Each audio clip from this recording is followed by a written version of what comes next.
YS Jaganmohan Reddy Palnadu పర్యటన ప్రకంపనలు పుట్టిస్తుంది. ఆ పర్యటన సూపర్ సక్సెస్ అయ్యిందంటూ వైఎస్ఆర్సీపీ శ్రేణులు సంతృప్తిగా కనిపిస్తుంటే, ఆ పర్యటన సందర్భంగా కొన్ని ప్లకార్డులు ప్రదర్శించినటువంటి తీరు మీద వివాదాస్పదం అవుతోంది. ఆ ప్లకార్డుల్లో రాసినటువంటి హెచ్చరికల తీరు తీవ్రమైనటువంటి అభ్యంతరాలకి కారణమవుతుంది. అదే అంశాన్ని ఈరోజు టీడీపీ అనుకూల పత్రికల్లో ప్రధాన అంశాలుగా కూడా మనం చూడొచ్చు.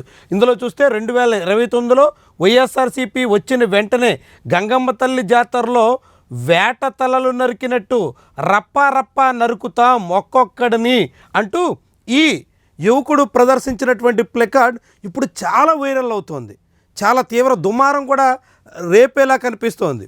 దీని మీద ఇప్పటికే అధికారికంగా పోలీసులు కూడా స్పందించినట్టు తెలుస్తోంది. ఆయన్ని నకరికల్ పోలీస్ స్టేషన్లో విచారిస్తున్నట్టు కూడా చెప్తున్నారు. ఇంతకీ ఎవరు ఈ యువకుడు, ఎక్కడి నుంచి వచ్చారు అనేటువంటి వివరాలు ఆరా తీస్తే ఇతని కుటుంబం టీడీపీతో అనుబంధం ఉన్నట్టుగా ప్రచారంలోకి వచ్చింది.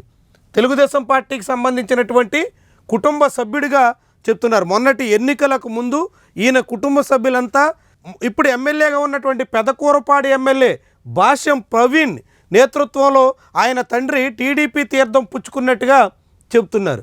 ఆయన తండ్రి టీడీపీ తీర్థం పుచ్చుకోవడమే కాదు, ఈ రవితేజ అనేటువంటి యువకుడికి బొల్లొద్దు రవితేజ అనేటువంటి యువకుడికి టీడీపీ మెంబర్షిప్ కూడా ఉంది అంటూ ఇప్పుడు ప్రచారంలోకి వచ్చింది. చాలా ఇంట్రెస్టింగ్.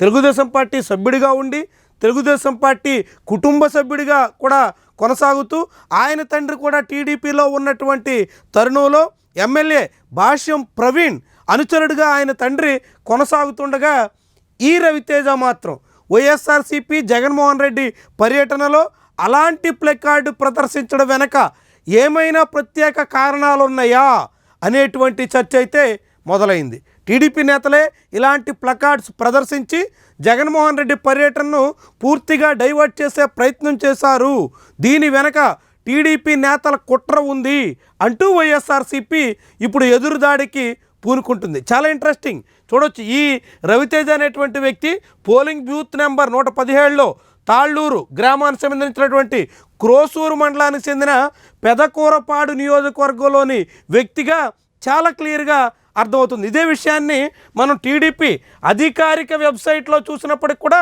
మనకి ఈ వ్యవహారం కనబడుతుంది. నెంబర్ కొడితే పెదకూరపాడు నియోజకవర్గంలో రవితేజ బొల్లెద్దు అనేటువంటి వివరం కూడా వచ్చింది. ఆ కార్డు కూడా ఇక్కడ డౌన్లోడ్ చేసుకోవచ్చు. అయితే దానికి ఓటీపీ వెళ్తుంది, ఆ ఫోన్తో లింకప్ అయి ఉంటుంది కాబట్టి ఓటీపీ ఎంటర్ చేస్తే మాత్రమే ఇక్కడ కార్డు కూడా వస్తుంది. అంటే మెంబర్షిప్ కూడా టీడీపీలో క్రియాశీలకంగా పనిచేస్తున్నటువంటి కార్యకర్త జగన్మోహన్ రెడ్డి పర్యటనలో అలాంటి బెదిరింపు ధోరణులతో కూడినటువంటి ఒక ప్రమాదకరమైనటువంటి సంకేతాన్ని పంపించే ప్లకార్డు ప్రదర్శించడం వెనక అసలు కారణాలేంటి, దీని వెనక ఎవరేదైనా ప్రోద్బలం ఉందా, ఎవరైనా ఆ యువకుడిని జగన్మోహన్ రెడ్డి కార్యక్రమానికి పంపించి ఇలాంటి ప్లకార్డులు ప్రదర్శించేదానికి పురిగొల్పారా అనేటువంటి అనుమానాలు ఇప్పుడు బలపడుతున్నాయి. ఇది చాలా దుమారం రేపే దిశలో కనిపిస్తుంది.